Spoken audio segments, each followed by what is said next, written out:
Good morning friends.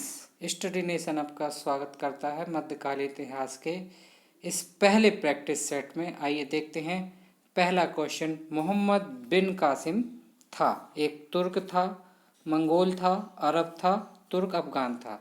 तो जो मोहम्मद बिन कासिम था वो एक अरब था।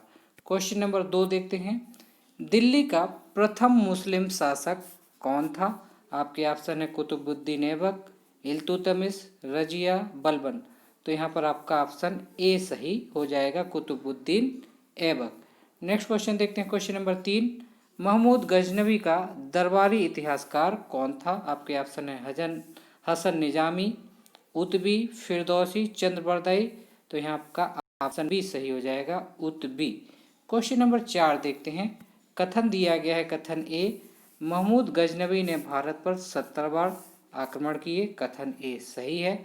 आइए कारण देख लेते हैं। आर, वह भारत में स्थायी मुस्लिम शासन की स्थापना करना चाहता था। तो कारण आर गलत है। इस प्रकार से इसका आंसर हो जाएगा ए सही है, परंतु आर गलत है, क्योंकि महमूद गजनवी जो है सिर्फ लूट के इरादे से भारत पर आक्रमण करता था।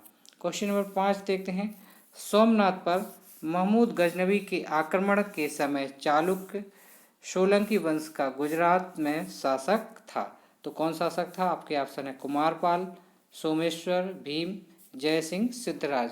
तो जब उसने सोमनाथ पर आक्रमण किया था मोहम्मद गजनवी ने, तो उस समय सोलंकी वंश का शासक गुजरात में शासन कर रहा था, जिसका नाम था भीम।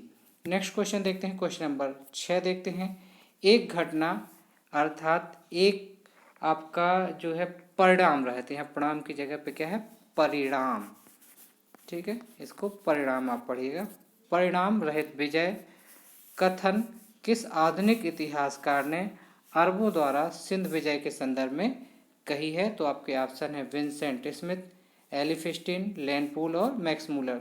तो ये कथन था आपके इतिहासकार लेनपूल का। तो नेक्स्ट क्वेश्चन देखते हैं। Question number 7। इनमें से कौन गजनी राजवंश का संस्थापक था? तो आपके ऑप्शन है अलप्तगीन, महमूद, सुबुक्तगीन, इस्माइल। तो जो गजनी राजवंश था उसका संस्थापक था आपका अलप्तगीन। नेक्स्ट क्वेश्चन देखते हैं। Question number 8। निम्नलिखित कथनों में से कौन अल बर्नी के संबंध में सही नहीं है?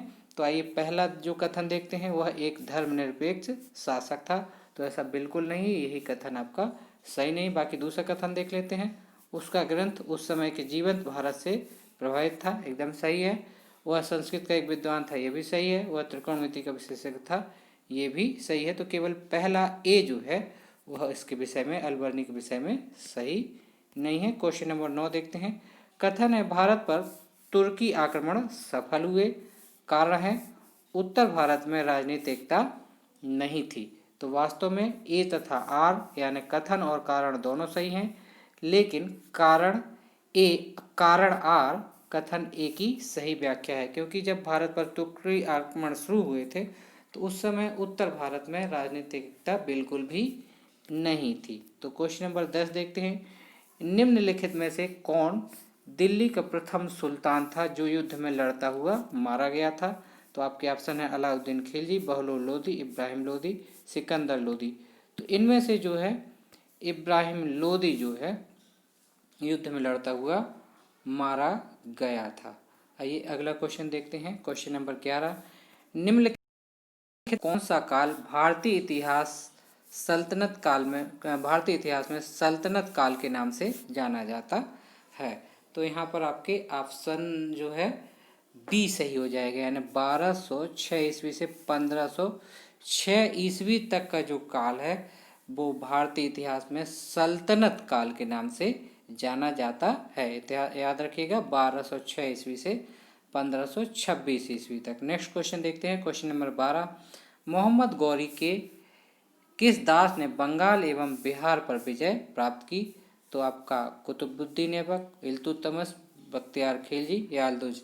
तो इन सब में से जो आपका बख्तियार खिलजी था, इसने जो है मोहम्मद गौरी का दास था, इसने बंगाल और बिहार पर विजय प्राप्त की थी। नेक्स्ट देखते हैं। Question number 13। निम्नलिखित में से मध्य एशिया के किस शासक ने 1192 में उत्तर भारत को जीता था? आपके ऑप्शन है जलालुद्दीन मकबरनी, गजनी का महमूद, शहाबुद्दीन मोहम्मद गौरी, चंगेज खां। तो आपका इसका आंसर सही हो जाएगा आपका option C, Shahabuddin Mohammad Ghori. Next question देखते हैं, क्वेश्चन नंबर 14। किसके सिक्कों पर बगदाद के अंतिम खलीफा का नाम अंकित हुआ था? आपके ऑप्शन है कुतुबुद्दीन ऐबक, इल्तुतमिश, अलाउद्दीन खिलजी, अलाउद्दीन मसूद शाह।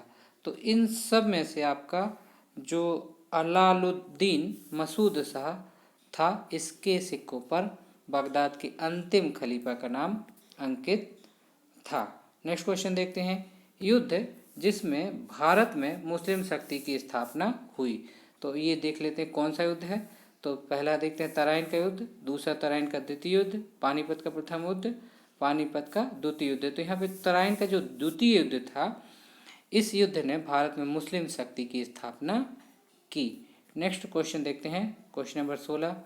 भारतीय गौरव का अंतिम सूर्य किसके लिए प्रयुक्त किया जाता है? शिवाजी के लिए, पृथ्वीराज के लिए, राणा प्रताप के लिए, हेमू के लिए। तो जो भारतीय गौरव का अंतिम सूर्य शब्द प्रयोग किया जाता है वो आपके पृथ्वीराज के लिए प्रयुक्त होता है। नेक्स्ट क्वेश्चन देखते हैं, निम्नलिखित में से कौन शासक पृथ्वीराज चौहान के नाम से प्रसिद्ध था?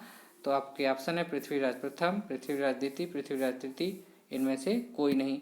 तो इन सब में से जो है आपका जो पृथ्वीराज तृतीय था, इसी को पृथ्वीराज चौहान के नाम से जाना जाता था और यह जो है मोहम्मद गौरी से पराजित हुआ था और इसी के बाद से मुस्लिम शासन की स्थापना शुरू हो गई थी। तो ये थे मध्यकालीन भारत के 17 क्वेश्चन। मिलते हैं अगले नए प्रैक्टिस सेट में। Thanks for watching Study Nation. Good bye.